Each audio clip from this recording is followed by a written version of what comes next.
Tonight on League Life, we talk to Russell Packer, a rugby league radical, a man of extreme contrasts whose personal revolution was not only life-saving, but revolutionary for the game. A respected leader driving the cultural change at the West Tigers, Russell Packer is our very special guest tonight on League Life.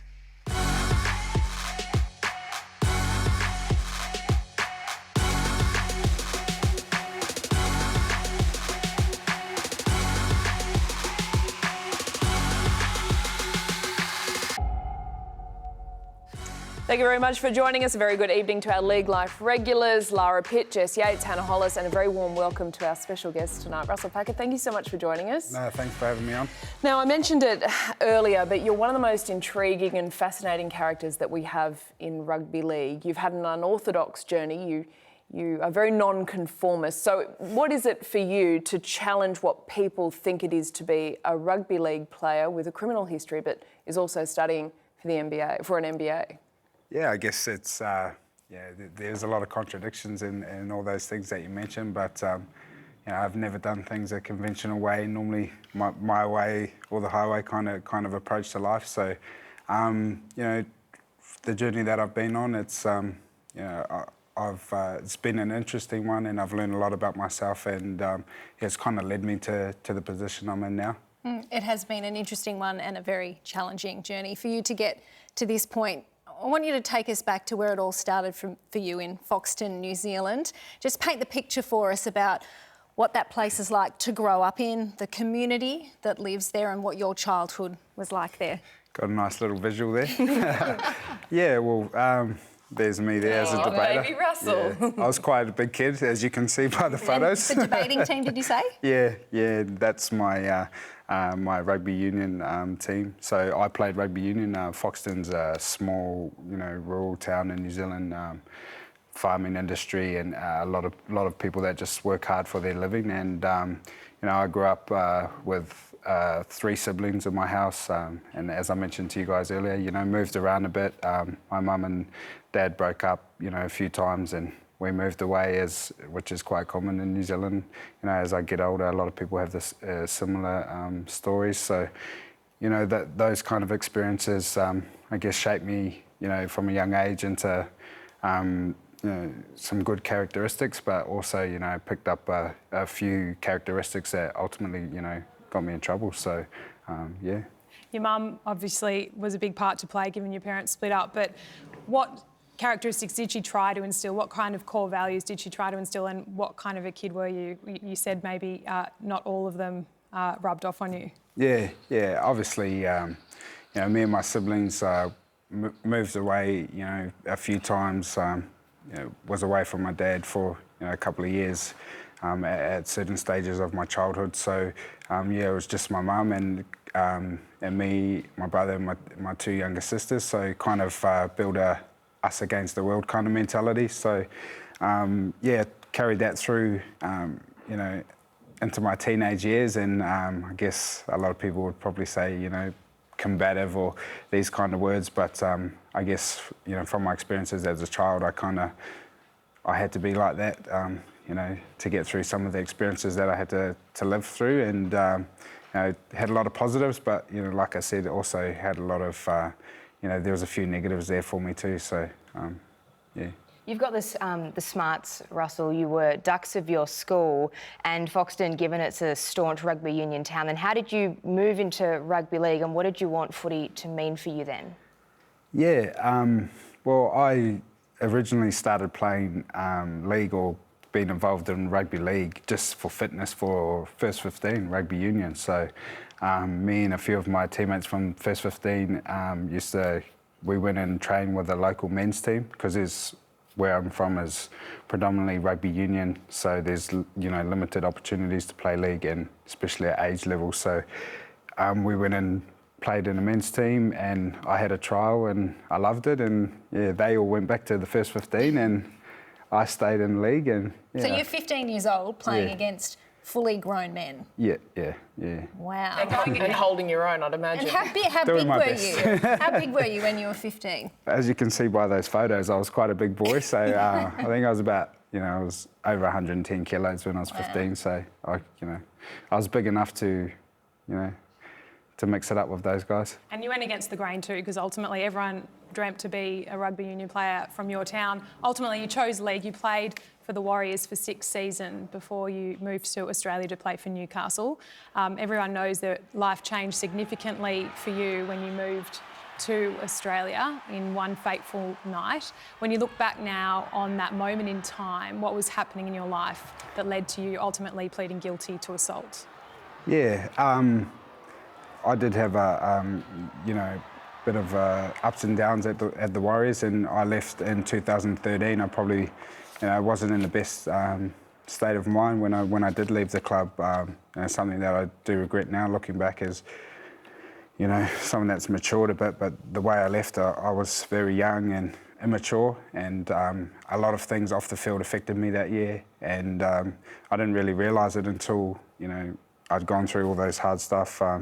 Being in jail, I got time to look back and see how did I get into this position, and ultimately it was myself. I put myself in the position, but there was a lot of events throughout that year that probably put me in the frame of mind where I wasn't thinking the best, being injured, being out of playing football and doing what I thought that's the only value I can add when by playing I have to play and do everything to get back on the field kind of mentality. So put me in a bit of a dark mental space that year, and ultimately my actions I got myself into that incident, and definitely took responsibility for it, and worked hard to come out of it ever since. We spoke to Judge Paul Conlon, and he said for a 23-year-old young man who had no prior violent charges, he was shocked to see that you would be handed jail time, and reports from that moment when you were led away by correctional officers said that you were in shock. You looked confused, because had you considered that you were going to go to jail? No, I hadn't. My partner Lara had said it to me, but I guess in my nature I'm more of an optimistic person and thought that punishment wouldn't be awaiting me. But I was definitely in shock. The advice I got from the lawyers that I had at the time mentioned nothing of full-term imprisonment, but in saying that, all those circumstances, I look back on them now, and I think there was a real silver lining in that for me. Like I said about my combative nature as a child and doing things my own way, I've always been like that with learning, and my dad would tell me not to touch something hot, and I had to burn my hand to realise that he was telling the truth, that it was hot. So I think the silver lining out of all of that is that I learnt my own way, even though I was very hard on my family. One thing I learned about myself is that I was very selfish, very immature, and I was making a lot of decisions that put my family in predicaments that they shouldn't have been. So once I was honest with myself and saying that, it was very easy to let go of all those facts that you talk about and just accept the position that I'd got myself in and do my best to move out of it.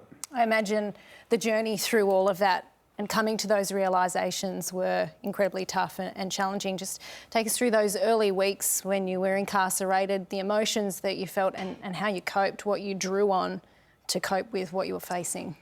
Yeah, it was a very tough time. I don't think anyone that's had their freedom taken off them would say that it was a breeze. You have your down days and your up days, but one thing that really highlighted through that phase of my life was how supportive my family was. My partner Lara, my kids, my extended family, and all the support that I got from them really allowed me to stay committed to getting out of jail and trying to use rugby league as a vessel to turn my life around. And When you're in jail for the whole year, was there a point where you realised you needed to change things about you? You obviously look back on it now and can see that, but what was the moment where the penny dropped? Do you remember that?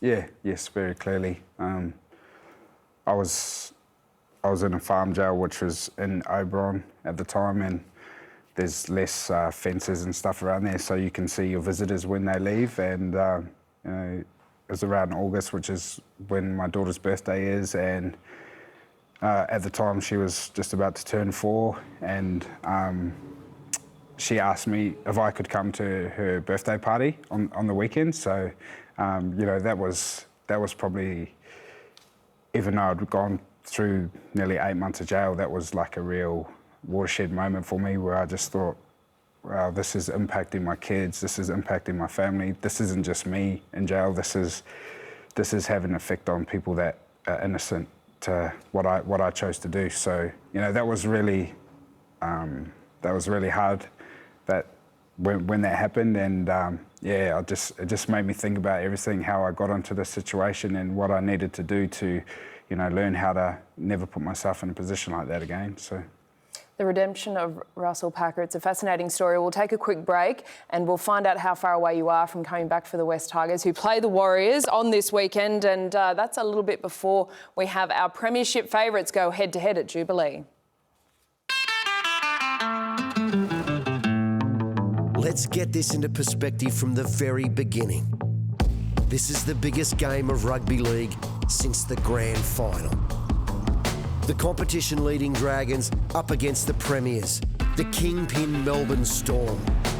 What an absolute perler. Somebody try and stop him! So the week begins with Cameron Smith sitting in on Matty's panel, cool as a cucumber, laughing and carrying on like he's just an ordinary person, when we all know he's Superman in disguise. Smith will take the shot. He's done it! He's done it! Cameron Smith! Dun-da-da-da! Smith, Slater, Munster, A brilliant piece of play. Will Chambers, Vunivalu and Addo Carr. How would you like a team full of that lot? Front and centre with the fire-breathing Dragons. Widdop, Hunt, Aitken, can't he play?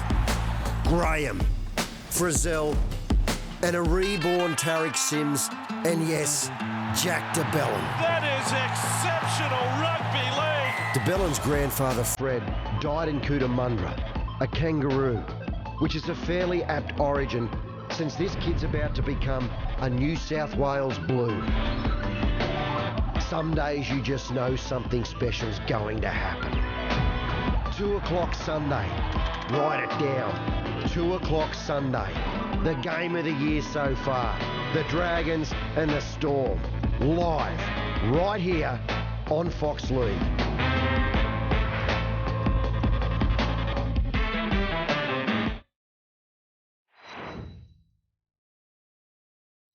Do you think about getting a transplant or something like that? Like, is that possible? Yeah, I don't know. I'm not too sure if that's a thing.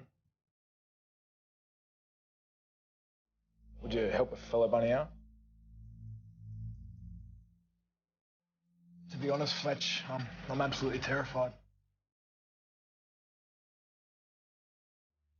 What happened next was probably the worst moment of my life. Code Blue, I need help in here now. Brian! Stay with us, Brian! Brian! Yes, it's heart-wrenching stuff from the boys. The Late Show with Matty Johns, that is following full-time on our Thursday Night League, which are the Broncos and the Bulldogs live from Suncorp Stadium. Welcome back. You are watching League Life on Fox League, and our very special guest tonight is Russell Packer. Russell, we talked a little bit before about your time in jail. So there was a time when you were lost from the game, and in fact you were banned from the NRL. So what did you have to do? Or did you want to return to rugby league? And when you made that decision, what did you find that you had to do to prove it to the fans, to the code, to the coaches, that you deserved a second chance? Yeah, that was obviously, I spent a year in jail, and then when I got out, you know, there was opportunity to go down to, you know, the Dragons, and me and my family moved to Wollongong, and then you know, I was unable to play in the NRL competition for the rest of that year. Probably similar to, you know, my experiences going into jail, there was another silver lining in that, and having to, you know, it allowed me to appreciate, you know, the role and the opportunity that I did have as a rugby league player. It made me realise that, you know, when you play this game, nothing should be taken for granted. But when you're young and you get a lot of things fast, you kind of forget that until you probably retire, or, you know, or you go through, you know... Or it's taken away. Yeah, or it's taken away through injury, or something out, you know, something in your control, or something out of your control, like retiring. So, you know, I learned a lot about myself that year. You know, obviously wanting to play, but not having the ability to go out there, you know, made me appreciate, you know, what it actually means to be more than just a rugby league player. I think that's how I used to view myself, you know, prior to getting into trouble, was that I just played rugby league, and that's all that mattered, how I played in the games, and what I did in my own life was my, you know, that was my business, and that's how I actually viewed it. But, you know, having that year away made me realise that, you know, we're definitely more than rugby league players. That's just a small part of what we do, and I think we've got the ability to, you know, be role models and to affect people's lives in ways that we probably don't even realise. So, yeah, that's how I definitely look at, you know, my role as a rugby league player now is not just to play well for my team, but also, you know, definitely be a role model for not only my children and my family, but, you know, anyone else who's willing to watch me and look at me and say, you know, that's someone that, you know, I'd like to be like. To get back into rugby league, you had to reset your mind, Russell. Can I ask what work you did on yourself to change the way that you think when you're in certain situations? Yeah, when I did get out of jail, I'd never done counselling before, or I'd actually been and ticked the boxes, but I'd never committed to it. So, you know, that's probably the first time that I ever committed to it, because, as I said, the story about my daughter, I realised that I didn't know how to do it, because that's why, you know, I'd got in trouble, and, you know, a lot of alcohol-related incidents as a child, and, you know, throughout my adult life, and that I needed help to, you know, try and, you know, help myself. So once I realised that and asked, you know, was willing to ask for help, then it was easier for me to listen, trusted. So, but it was very hard for me, you know, as a young, immature person to say, look, I need some help and I might have to go and trust someone. So that's probably one of the issues that I had through my childhood is, you know, I've always found it hard to trust people. So, and that's kind of what counselling is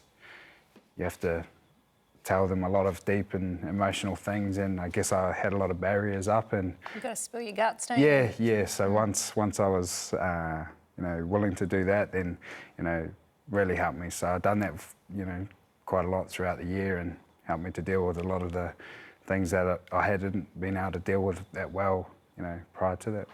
You're now the poster boy for bad guys who've done good. How does that sit with you? I'm impartial to it. It's just, that's the facts of what happened, you know. My past is my past, and, you know, I'll never ever shy away from it. But I think what it does show is that if you do make mistakes, and that this game, although it can be harsh, it's equally as forgiving. And I'm no better person to say that, you know, I done the wrong thing, you know, I paid the price, and I've worked really hard to get back to the position that I'm in right now. So I definitely wouldn't have been able to do that without rugby league. Although we try to, you know, put blame on other people, ultimately we have to accept responsibility for the actions that we do. And I've been helped by so many people in rugby league, you know, from the NRL all the way down through the club down at the Dragons and West Tigers, people like, you know, Ivan. And rugby league is a very small community, so, you know, there was a lot of support there for me. You are part of at the forefront of a cultural shift at the Tigers. You've been afforded a great opportunity there on a long-term deal. You mentioned Ivan Cleary. Just give us some insight into your relationship with him. what he means to you and that moment when he asked you to take on the captaincy for the Tigers? Yeah, I was very honoured. I was a bit surprised, to be honest with you, because it was never something that I mentioned or he talked to me about. So, I was very honoured that not only Ivan, but other people that matter at the club viewed me as someone that they'd be comfortable to put that leadership role on, and definitely something that at my age and my life experience, it's one that I was more than happy to take. Ivan says that you're smart, wild and crazy, all rolled into one, and that's why I wanted you to be the leader to drive this change. What do you enforce at training? Because you live by your own rules in terms of you live these standards every day. So how do you make sure the players don't step out of line? Yeah, I've got a very good relationship with Ivan. I always have, and it's one built on trust and honesty, and I think that's probably a defining characteristic that I have, is that people that know me know that if they ask me a question, I'll generally give them the answer that I'm thinking about, and I think that's a great way to build a trusting relationship through honesty, and that's kind of what's happening at the West Tigers this year. From board level to our CEO to Ivan, and all the way down to our players, there's open and honest relationship building that's going on there, and I think that's paying off. We're seeing some of the fruits of that labour come out in our performances. So it's something that's never easy to do, is trust people, open up to them, but I think there's a lot of benefits when you can do that. It's a whole new era at the West Tigers. It's phenomenal to watch so far this season. Now, how far away are you with your knee? You've missed the last few weeks. When are we going to see you back? Yeah, hopefully our next game out in Leichhardt, so circle that game, but if my knee doesn't respond, so be it, but I'd love to experience what it feels like to play at Leichhardt, like suburban ground for the West Tigers, something that I'm aiming for, but like I said, if my knee's no good, my knee's no good, and go for the next week. But which is the Dragons. Yeah. I bet you'll be doing everything you can to be back then in time for that. Well, the West Tigers travel to Mount Smart Stadium to take on the Warriors. Russell Packer, thank you so much. Really appreciate it. You have such a unique story in the game, and you have such a powerful voice. So thank you so much for sharing it with us on League Life tonight. Thank you. All right, do not forget, following us every Wednesday is The Greatest with Mick Ennis. Thanks, girls. Well, tonight we're looking at an absolute classic. 2002, the Dogs up against the Knights, an El Magic sideline conversion. The Bulldogs are a very good team, consistent in all areas, but more important, they had Hazem, and he was just shooting the lights out that year, and we couldn't bring Hazem into the game and having a result hinging on a Hazem El Masri kick, and lo and behold, 79th minute and 59 seconds in, he's got his chance to win the game for him, and outstanding kicker of the ball, and like we said, we didn't even watch it, and we knew it was going over.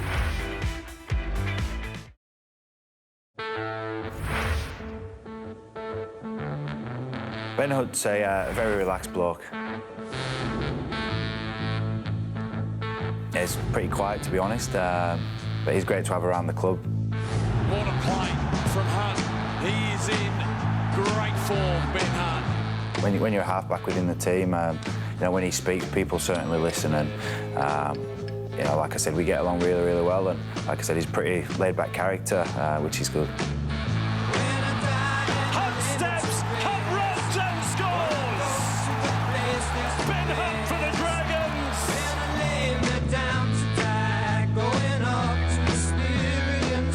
Ben Hunt as a player has brought definitely stability in the number 7 role. Yeah, look, he's played at the highest level, Origin, played for his country, and he's played a number of first-grade games now, so he's certainly brought a good kicking game, good direction, and it's certainly been beneficial early stage of the season. Hunt again, straight up the middle. Winnop supports on the outside. Now he toes it again. Gareth Winnop, well played, son. We're going along okay at the moment. Certainly a lot of improvement left yet. They are the tactical twosome driving the Dragons' success so far in 2018. St George Illawarra up against the Storm. Jubilee, that is on your KFC Sunday ticket, hosted by a fanatical Lara Pitt. So that'll be some animated hosting on your Sunday afternoon. All right, we are flying here on our League Life tipping. We're up to $3,700. Let's find out who this week's guest tipster is. Hey girls, loving the show this year. Thanks for having me as your guest tipster for round 9. Here are my tips. We've got the Broncos to beat the Bulldogs. I'm tipping the Bulldogs up there at Suncorp Stadium. The Rabbitohs to beat the Knights. Panthers and Cowboys, I think the Panthers are going to win that. Raiders v Titans, I'm going to take the Raiders at home advantage. The Warriors to beat West Tigers. Parramatta to continue their winning ways and beat the Sharks. I think the Dragons will be too good for a hot storm at the moment. And Roosters to beat a depleted Seagulls to finish the round. Good luck, girls. Have a great night. Big thank you to Sam Burgess there. Ladies, thank you very much. That is League Life for tonight.